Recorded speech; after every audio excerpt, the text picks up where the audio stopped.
Hi, I'm Karen Hansen, and I'm the business manager for the Facilities Management Office on campus. I wear two hats here. One of the jobs I do is as business manager, I take care of finances, and we're kind of the behind the scenes people that keep the campus looking so beautiful and running smoothly.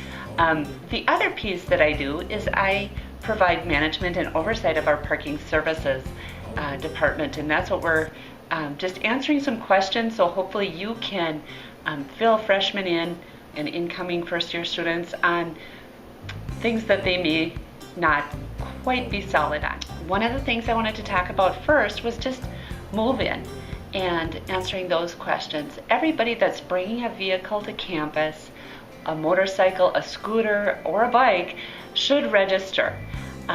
You do that online, and you can look either on the Concordia homepage and just search for parking services, or if you look under the intranet Cabernet, you can find it under departments, our parking department, and there's a link right there to apply for a permit, so it's easy to find. Encourage everybody to get those permits applied for, and when they do, they're going to print out what's called a temporary permit at the end of their application. A lot of freshmen forget this step, and this is important. This will prevent them from getting a ticket before they actually get their sticker on their window. So they're going to want to print this out and lay it on their front dash of their vehicle so that we know that they're a registered vehicle. Other things for freshmen, move-in week, we will have a table set up over at KC distributing parking permits from 10 to 3 Monday through Friday of that week. If they come before that time or after that time, they just need to stop by our office and pick up their permit. They'll need to show a student ID in order to get their permit. One of the things that a lot of freshmen need to know is where to find us. So first of all, easily we're online and they can apply for their permits. And if they do want to appeal a parking ticket, for example, they feel that they've gotten a ticket in error, you're going to want to encourage them to go ahead and do that online. But if they do need to stop by our office, either to get their permit, if they didn't get it at the KC during orientation week, or they need to pick up a pass for a guest or a visitor, our office is located in the MPOC building, which stands for Mugas Plant Operations Center. Now, we have a couple other nicknames, so sometimes people say go to the facilities office or go to the physical plant. They're all talking about us. And we're on the northwest corner of campus by 5th Street South and 8th Avenue South. Our hours are 8 to 5, and people can just come on in and stop at the front desk and we'll help them out. A lot of students park in fire lanes when they are unloading their cars into the dorms. They're wanting the quickest spot and the handiest spot, and we do have to be observant for safety and legal purposes that we don't block our fire lanes. So if you get that question, can I just pull up here? Don't say yes unless you know it's not a fire lane.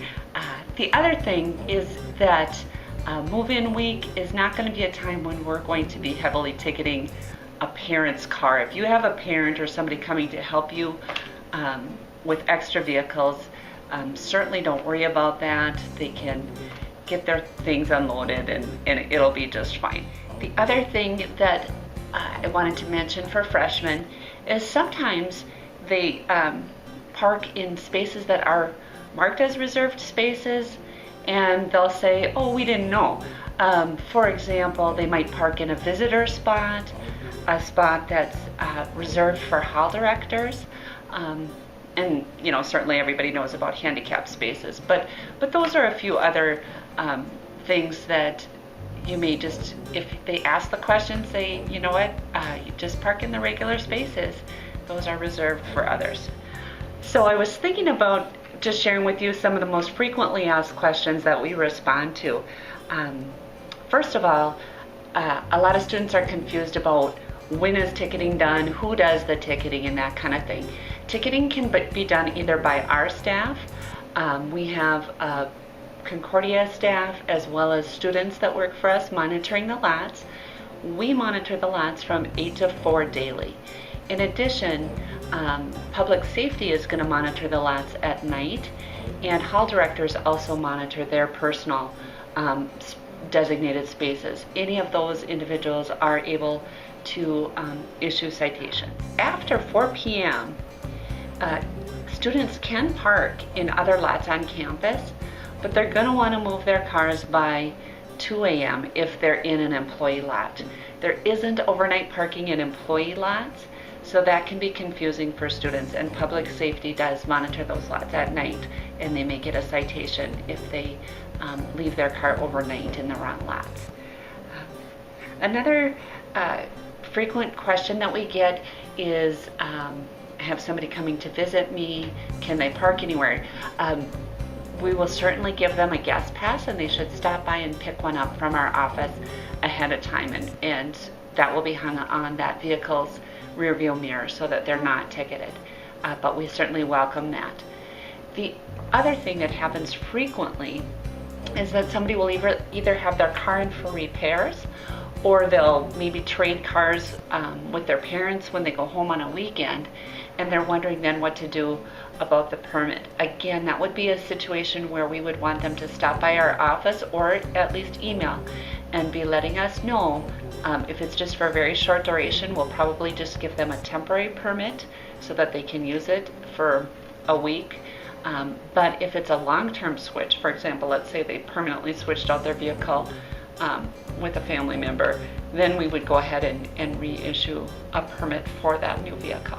One additional question that we get a lot of phone calls or emails about is freshmen don't seem to always know where to find their resources to know which parking lot to apply for. And that is available online. They get a student informational notice link. And if you take time to take a peek at it, it does list every single building and which permit or which lot they should apply for. So for example, if it's Bo Olson, it'll say, you know, you want to go A, East Zone, but it does list out the name of the building where they're going to be living and which permit they should choose. So if you get that question too, or somebody says, gosh, that's confusing to me, hopefully you can steer them to that piece of information. One more thing that I would love for you to encourage freshmen to do is to go ahead and register their bikes. They do that in the same process as applying for a car permit. There's a good reason for applying for bikes. It may not seem always obvious, but if you have a bike permit, and those are good for the duration of your time at Concordia, whereas the cars you have to get every year. Bike permit is a one-time thing. But then if we ever have an issue in a parking lot where we need to move a bike rack, we can reach you. If the bike's not registered, we have no way of knowing whose bikes they are. The piece for applying for a bike permit is sometimes confusing because the software is designed to make it look like a car. So they put in that they're applying for a bicycle permit, and then it's asking for make model. If you just encourage them to go to the drop downs, they will see drop downs that do apply for bikes like a Schwinn or whatever brand of bike you have. So if you could encourage that, that would be fantastic.